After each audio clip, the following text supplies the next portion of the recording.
نبی علیہ السلام نے فرمایا کہ جب تم شکاری کتا جو سدھایا ہوا ہو اس کو چھوڑو تو اللہ کا نام لے کر چھوڑو، جب وہ کوئی شکار کرے اور وہ زندہ شکار کر کے لے آئے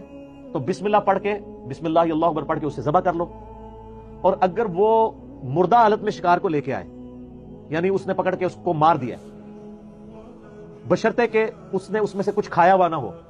تو بسم اللہ پڑھ کے اس کو بھی کھا سکتے ہو، ذبح کرنا بھی ضروری نہیں ہے۔ اگر وہ کتے نے مارا ہے نا اسے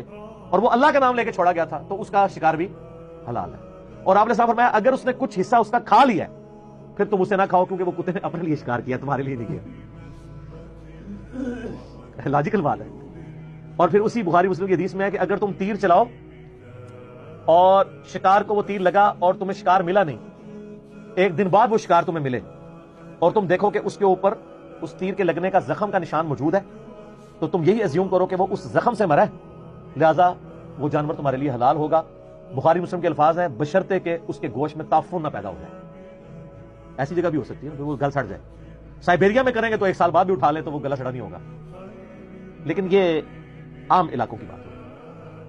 اس سے یہ بات پتہ چلی کہ اگر آپ بسم اللہ پڑھ کے تیر چلاتے ہیں تو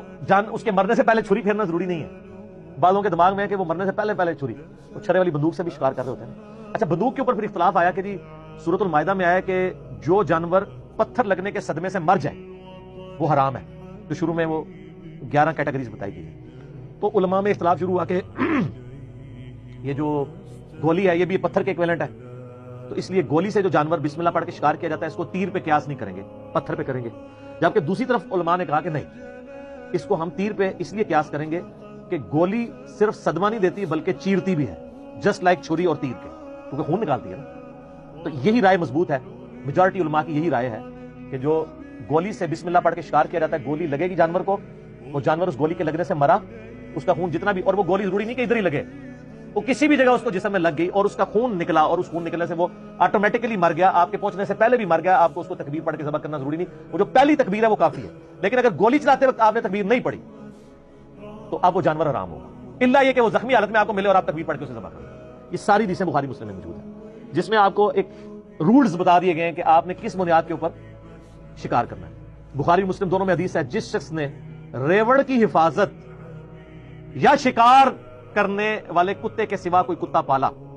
تو اس کے نامہ اعمال سے روزانہ 2 قرات اجر کم ہو جائے گا۔ اور بخاری مسلم کے الفاظ ہیں کہ 1 قرات احد پہاڑ کے برابر ہے۔ بخاری مسلم میں حدیث ہے نا کہ جو شخص جنازہ پڑھتا ہے اسے 1 قرات اجر ملتا ہے، اور جو دفنا کے بھی آتا ہے اسے 2 قرات اجر ملتا ہے، اور 1 قرات احد پہاڑ کے برابر ہے۔ تو کتا پالنا گھر میں صرف 2 وجوہ کی بنا پہ ہو سکتا ہے۔ نمبر 1 حفاظت کے لیے، اپنے ریوڑ کی حفاظت کے لیے، گھر کی حفاظت کے لیے، لیکن وہ بھی گھر کی باؤنڈری کے باہر، اور نمبر 2 شکار کرنے کے لیے سدھائے ہوئے کتے۔ باقی جو آج کل انگریزوں کی دیکھا دیکھی لوگوں نے پالتو کتے پالنے شروع کر دیے ہیں اور گھروں کے اندر گھسا لیے ہیں، اس طرح کتے پالنے کی اسلام میں اجازت نہیں ہے۔ یہ بالکل کلیئر کٹ ہے۔ یہ لوگ پوچھ رہے ہوتے ہیں، کوئی ضرورت نہیں، آپ بلیاں پالیں، اس کی اسلام میں اجازت ہے، بکریاں پالیں، مرغیاں پالیں، میں نے خود رکھی ہوئی ہیں مرغیاں، تو وہ یہ سارے پیٹس آپ پال سکتے ہیں۔ کتا پالنے کی آپ کو اجازت اگر ہے تو صرف 2 وجوہ کی بنا پر، حفاظت کے لیے یا آپ نے شکاری۔ ظاہر شکار والا تو بہت کم ہی معاملہ ہوتا ہے، جن لوگوں کی ایکسپرٹیز ہے وہی کرتے ہیں، اس کے سوا آپ کتا نہیں پال سکتے۔ اس معاملے میں یعنی نبی اسلام نے بہت اسٹرکٹلی منع فرمایا۔ بلکہ بخاری مسلم میں حدیث ہے جس گھر میں کتا یا تصویر ہو، اور تصویر وہ جس کی عبادت کی جاتی ہو، عام تصویریں نہیں، میرا تصویر کے اوپر، ڈراموں کے اوپر اور اسٹیچوز کے اوپر، بتوں کے اوپر ایک کلپ پچھلے دنوں ریکارڈ ہوا ہے، وہ آپ دیکھ سکتے ہیں، اسلامک رولنگز اباؤٹ پکچرز،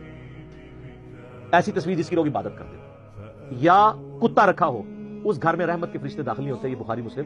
دونوں میں۔